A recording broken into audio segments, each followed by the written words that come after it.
Ladies and gentlemen, welcome to Outdoor Savvy, a place where you get reviews on your outdoors gear. We also give you tips and tricks and how-tos. This is your host, Twile Ben. And in this episode, we're going to show you how to prepare your rig for steelhead fishing. Stick with us to the end of the episode because Roy will show you his rig for the winter. Ready, set, let's go!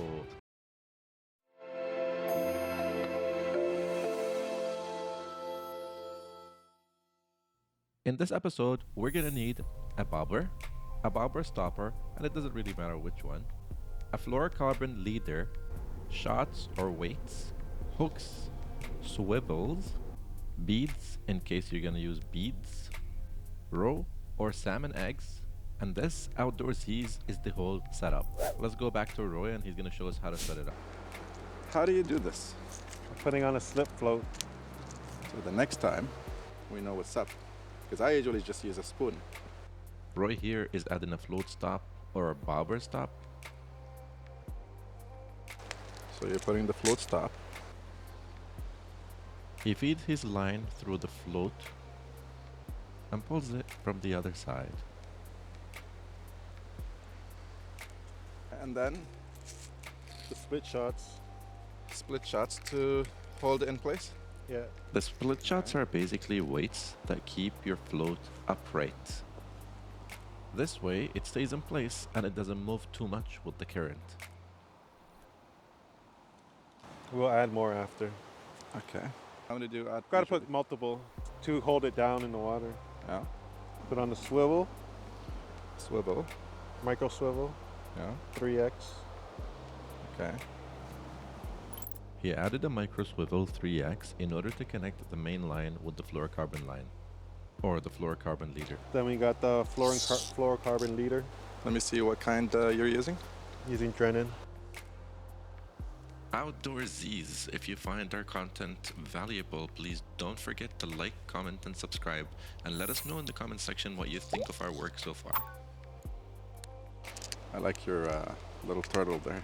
We're using all artificial today. Artificial today. That is disappointing. I guess because we woke up a little bit late. Is that the reason? Yeah. Didn't have time to get eggs yesterday. I know. Well, you woke up at 5. You should have called me like a million times, not 5 times only. So you tie them. Is there like a special way to tie? No, Are you tying- wrap around 6 times. And you go wrap it like that around the loop. Yeah. Make See, it a that little ice bit. is dropping it. Yeah? Okay. So 6 times and then in a loop. Roy here feeds the hook with the fluorocarbon line. The hook is size 10, and the company that makes them is called Raven Specialist. After tying the hook, he's gonna connect another hook tandem to this one. You can run tandem. Yeah, so you add another one. Yeah. What's the size of this hook? It's 10. He's gonna connect now another fluorocarbon line and another hook Raven Specialist. tandem to this hook. Does it have a... After tying the hook, he cuts off the excess line. Make sure it's tight. Hold it in his mouth. Meanwhile, he gets the other hook. Another hook. Another hook. For some reason. He feeds it and then he ties it.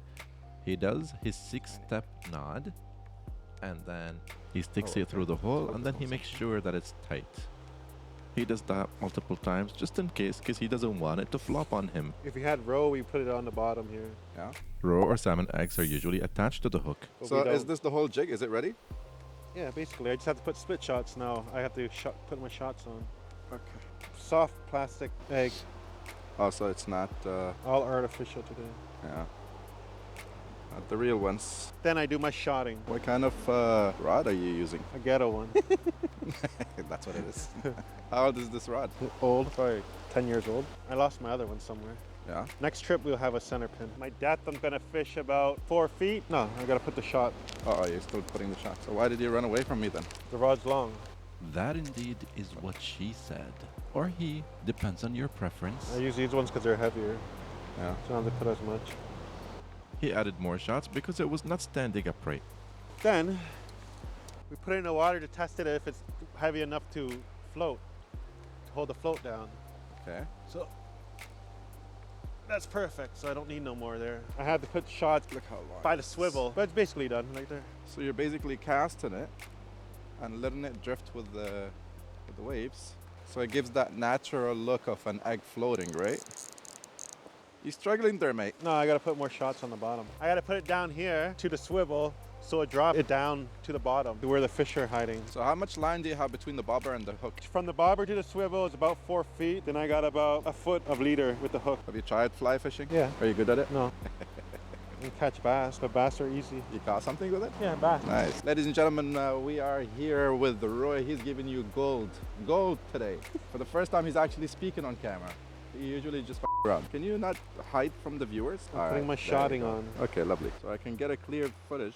Can't see, it's transparent, it's clear. I know it's clear, but it's just a struggle to see anyways. So wait, so can you tell me the whole process one more time? Every single thing that you put on that line, from top to bottom. I put the float stop, then the bobber, then the shot swivel to the fluorocarbon leader, hook feed, and that's it.